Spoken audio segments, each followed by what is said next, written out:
All right, so welcome, spinecone. Spinecone did a talk last year that was wonderful, and I'm a dumbass and didn't plug in the phone that was recording it, so half of it is lost to time forever. And I had numerous requests after, specifically for her talk, and I was like, I'm sorry, I goofed it up. Will it stop? It will. I'm gonna turn more lights on. Oh yeah, go for it. It's dark.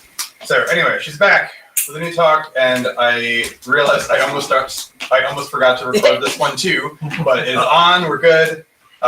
So take it away. Okay, yeah, I'm calling this a botanical interlude because we've had a lot of tech stuff today. I don't know why that would be.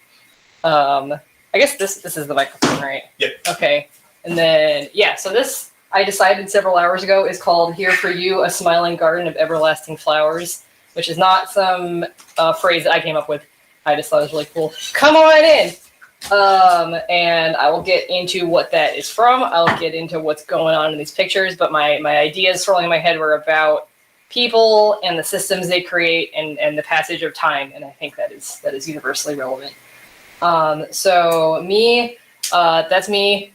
On both sides, I used to write code that maybe took some of your data that it shouldn't have. Sorry. And now, these days, I do things with plants, like sometimes toiling in the hot sun, sometimes not. Often these days, I'm in the herbarium, which I try to pick the scariest color of font for that, because it's these long, dark hallways full of like whirring fans and HVAC systems, and I think there's a lot of people that think of like nature and science as being completely separate, and these rooms are why they look at that and they're just like, what does this have to do with a pretty flower?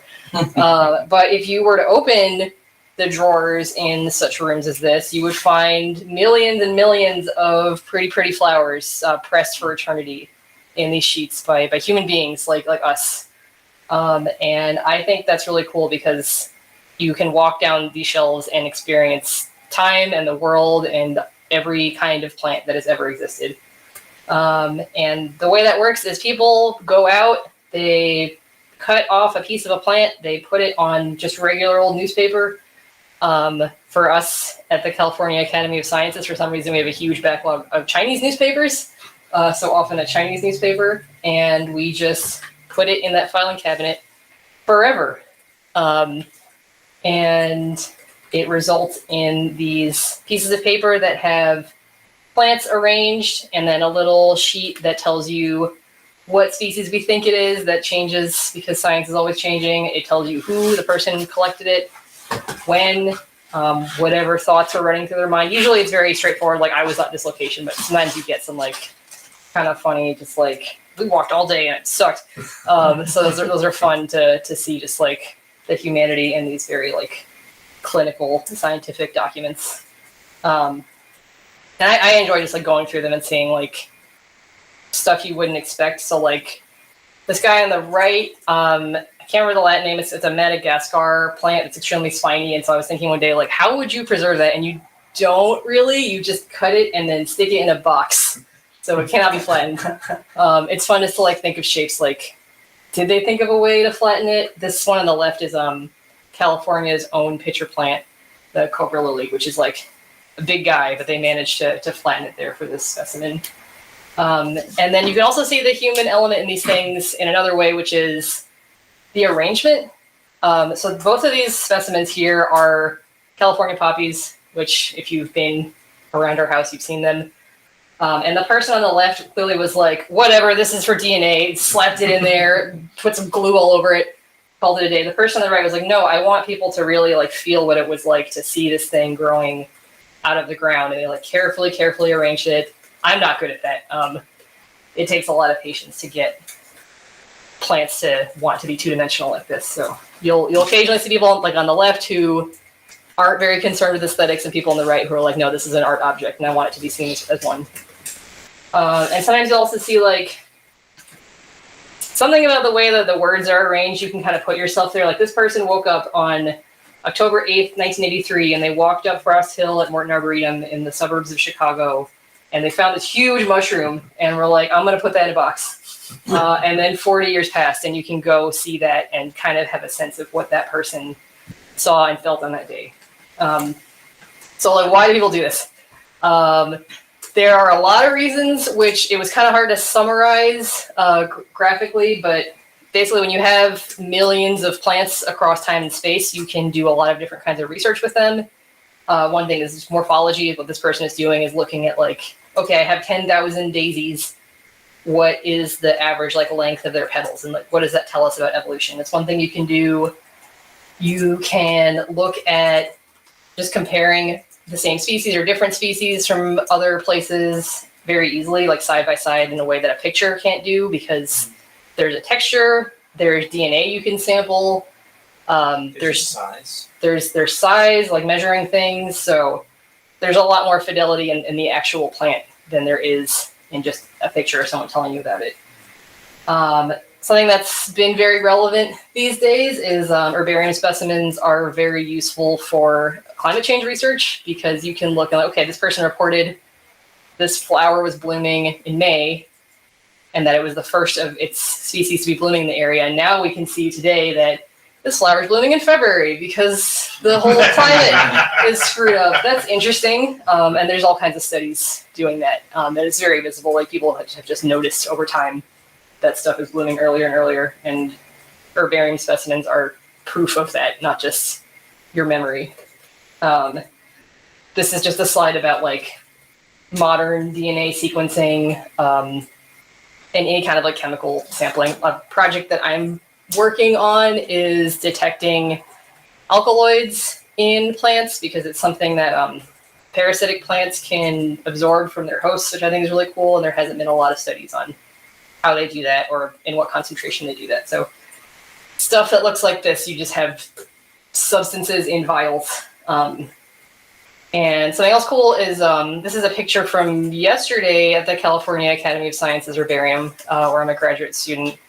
And they just finished digitizing all 2 million specimens, which took 2 years, over 2 years over there. And so now with that, digitizing meaning taking a picture of it. So there's other data that is not captured, but you can look at where are all of these specimens coming from. This is a different species, but that we don't carry. But this website called GBIF, you can put in a species and look at where all of the herbarium specimens in the world are telling you it was collected. So that's really neat modern botany thing. Herbarium specimens are also really cool because they're a record of things that you cannot find anymore. These are some pictures from the New York Botanical Garden of extinct plant species. So we have a record of when they were alive and not extinct, and now you can't go and find them anymore. And something else I think is interesting as, like, a record of something that's gone is I've been showing these pictures of, like, very scientist-minded herbarium specimens, but the practice of taking a flower and drying it is very, very old. We don't know when it started. It's so simple. Any one of us could go and do it right now. And so we have 500-year-old specimens that you can find in libraries and museums of just everyday people remembering places in an artistic way by collecting plants. Here's some extra pretty ones. This one is in the Maine Historical Society as just, like, this woman wasn't a botanist. She just wanted to remember the flowers around her in the 1840s. And these all still have the same value as the methodically collected specimens. Like, you can still do DNA testing on these to learn about what kinds of evolution was going on at that time in that place. Here's just some more extra pretty old-fashioned specimens. And then the oldest record that we know about is this thing called NTB, which is a herbarium book from about 1558 in Italy.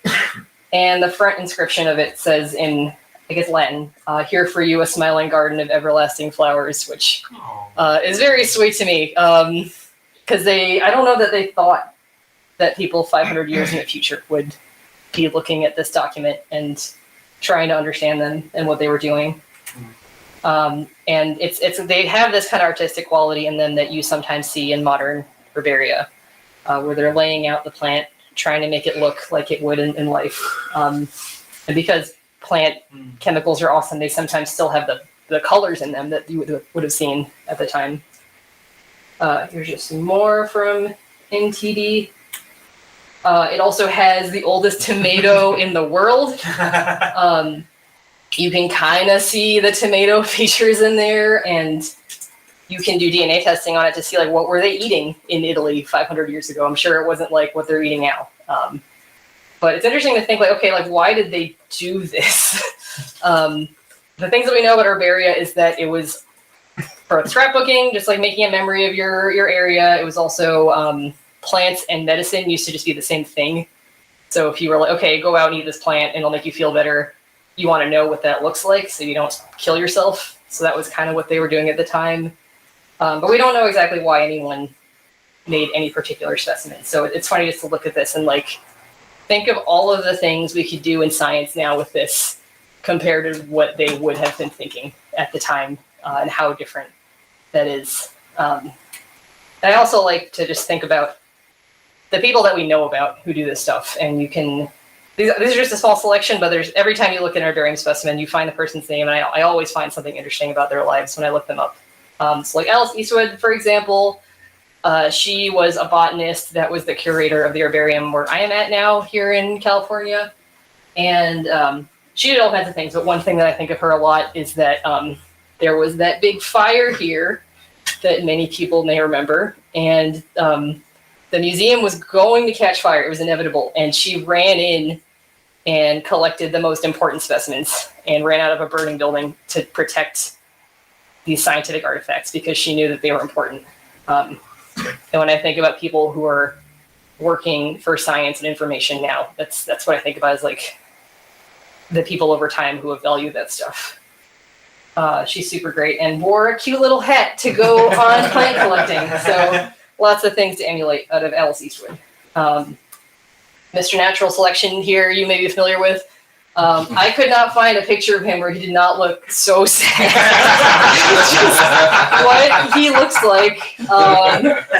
Charles Darwin, if you're not familiar with him, Mr. Sadman.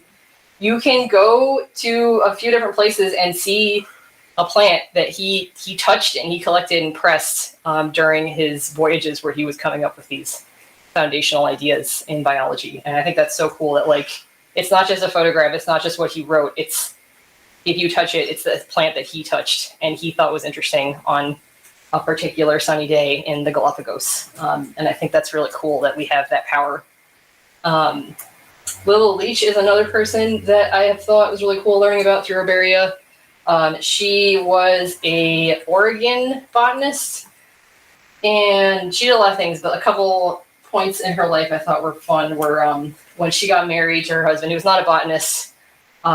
He told her, "I'll take you places no cake-eating botanists would go," and I thought that was really funny because I like cake. I don't know why it's a bad thing to like cake, but what he meant by that is like off-road, like we're not going to go on vacation, like we're going to get dirty and like discover new things, and that's what she did. She went all over the west coast of North America and saw things that like certainly women were not allowed to experience, like backcountry camping in that time period. I took this picture of her with some donkeys, and she just not discovered is not a great word to use for biology, but she described for the first time for science this plant species by traveling deep into the mountains, often by herself. And it's named after her, Kalmiopsis leachiana. And you can see herbarium specimens that she made of it.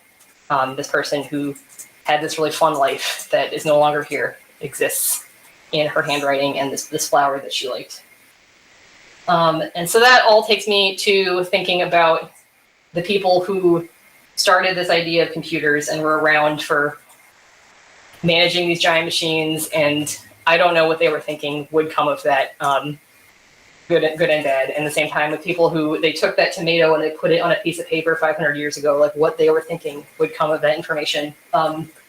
In both cases, I don't think they could have anticipated like the full spectrum of life that would happen as a result of that. Certainly, these women would not have suspected Twitch Plays Pokemon would come out of their work, or the fact that I can make this extremely inefficient route between all of the Taco Bells in the Bay Area. They might not have liked that. They also would not have anticipated OkCupid, a way of finding a pretty good husband, I think. And that subsequently one might get married to this person with computers decorating around them. That's not what they're for. They're for computation. And also like this place that exists because of people coming together and preserving things that matter to them. And yeah, extrapolate even further when Nate decided to do this thing. I tried to get some old pictures of this website, and here's some people that were online on 2014, October 15th. Perhaps some names that are memorable there. Anybody here? Well, you're here. I'm here. I see Datagraph and that makes me happy. I Yeah. also see Silent Bicycle that I haven't seen in years. CMR, AMD, we know, but Yeah. okay. Well, I'm the only one from that list here in person. Well, from this moment that has been captured by the good folks at Internet Archive, I wonder what the people involved thought would become of themselves and this place they were making. Or a couple weeks later, when there were 60 users, which is a major event, when somebody decided to make a cute little app, or when several of those people came to our wedding, and when one of our good friends, Jesse, gave a talk and we piped his image through an ASCII filter. All of these things are blossoming outward from an idea of let's preserve these things and these people together. So I think the world is an herbarium in a way. We take what matters and we try to preserve it in a way that adheres to our principles. And I hope that results in good things beyond what we can imagine.